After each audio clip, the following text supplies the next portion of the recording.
Our differences worldwide would vanish if we were facing an alien threat from outside this world.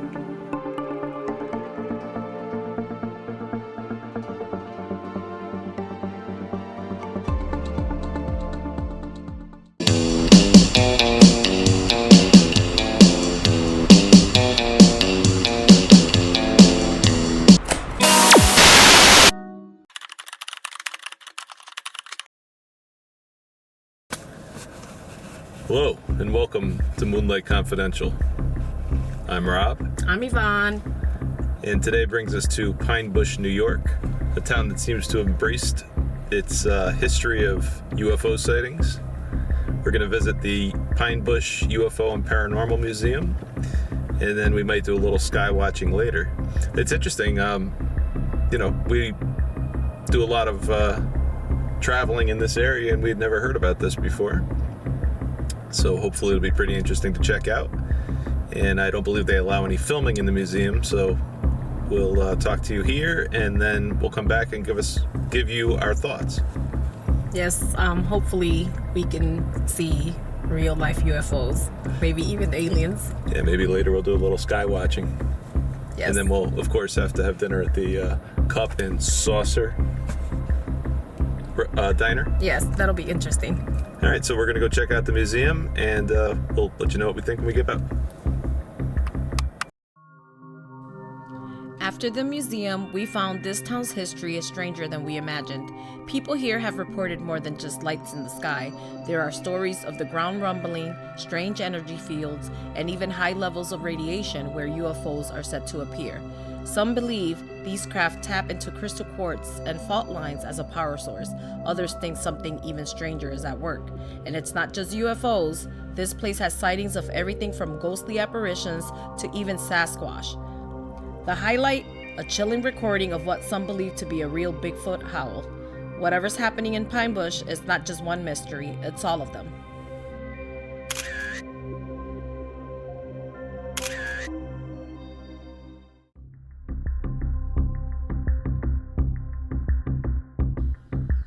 Next, we set out to find Red Mills Bridge, the site of a remarkable UFO encounter reported by local barber Butch Hunt in 1968.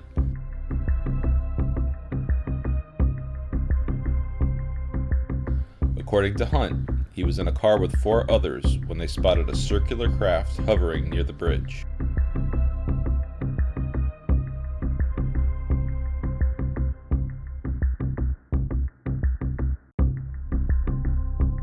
The mysterious object had windows, and inside, strange beings appeared to be watching them. As they stared in awe, another car approached. In an instant, the craft shot straight up into the sky at an astonishing speed, vanishing without a trace. We proceeded to West Searsville Road, an area used as a gathering spot by UFO researchers, journalists, and skeptics for sky watching in the 1980s and 1990s. Now, however, the area has been developed and is no longer appropriate to park and observe the night sky for extended periods. West Searsville Road appears to have become a rallying point after an event on March 24, 1983, when hundreds of individuals reported observing a large, silent V or boomerang-shaped object adorned with bright, multicolored lights moving and hovering in the sky throughout the Hudson Valley where Pine Bush is located. This event has become known as the Westchester Boomerang. It should be noted, later, a group of pilots came forth announcing that they had perpetrated the hoax by flying their Cessna 152 airplanes in tight formations with bright lights that could change color. While this explained the phenomenon for many, some ufologists did not accept this explanation.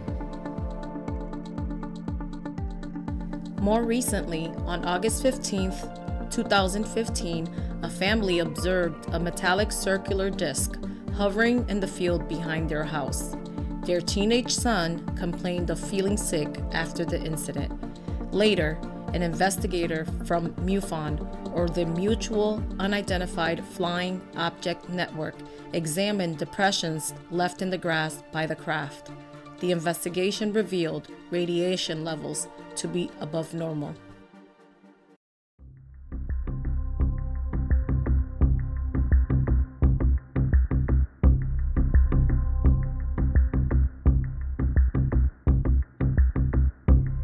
We actually just had dinner at the Cup and Saucer Diner, Yes. which obviously has a UFO theme to it. Although it was a regular classic diner, it was actually very good. And we did a little interview with the waitress, or a couple of the waitresses, and heard some interesting stories, which we were going to, we'll play in the video.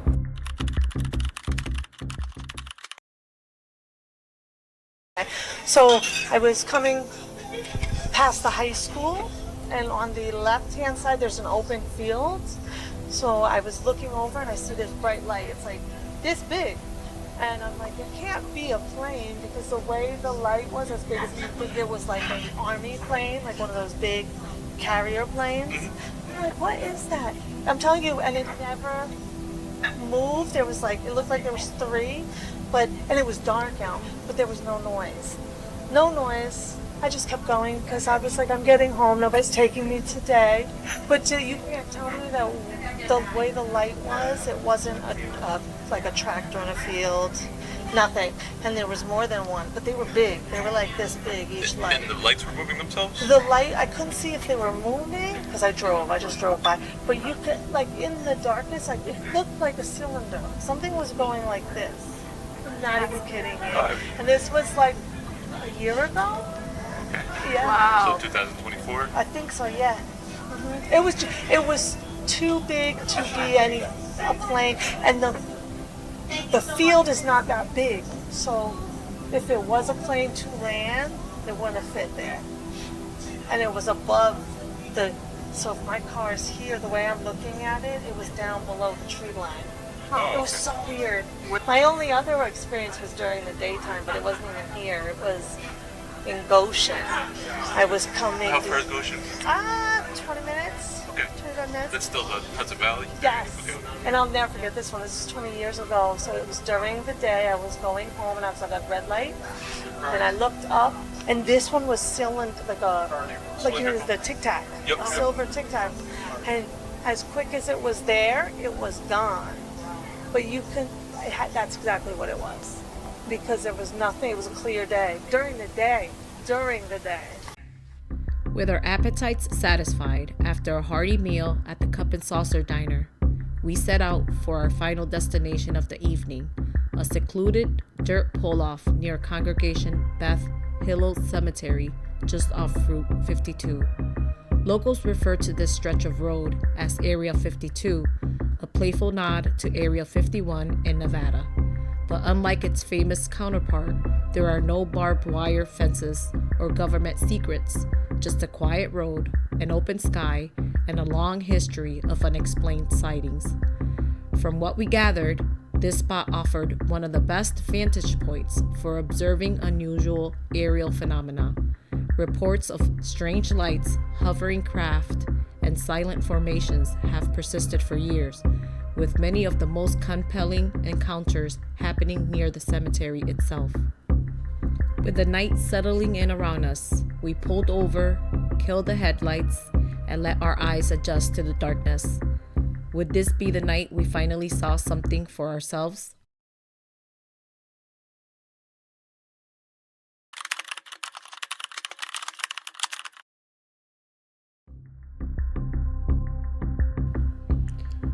Two sets of eyes scanning the sky, searching for something, anything that didn't belong.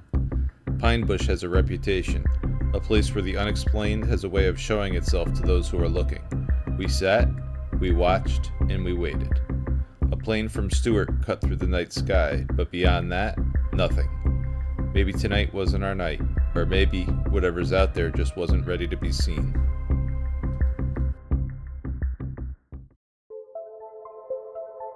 Well, That's a wrap on our UFO hunting adventure in Pine Bush, New York, aka the Roswell of the East.